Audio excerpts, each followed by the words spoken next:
two men, a 21-year-old and a 22-year-old, Enes Ulas and Daniel James, were menaces, and me and this dynamic duo caused destruction wherever they went.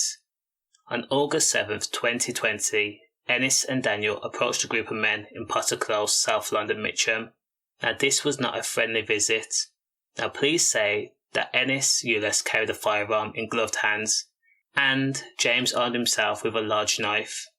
Now face to face with a group of men, Enes and Daniel drew their weapons, and of course the victims backed away, afraid. They were scared. Now Enes then pointed the firearm at the 24-year-old victim, and that's when the victim took off running. He bolted. He was afraid for his life, and he had good reason to. But he was chased down like a wounded prey by predators.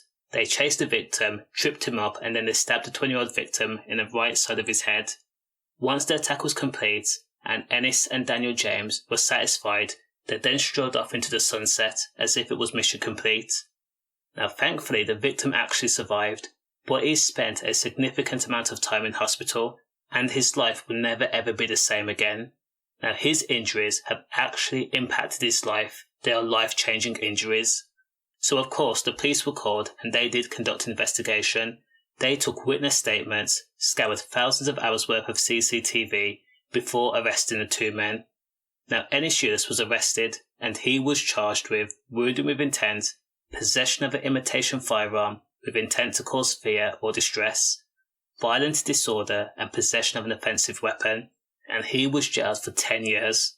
Now Daniel James on the other hand, the accomplice, was jailed for 2 years. And remember, these are 21 and 22-year-old people who are out there running amok, changing the lives of everybody just for a bit of revenge, trying to play the bad man. They've ruined their own lives also. Condolences. Stay safe.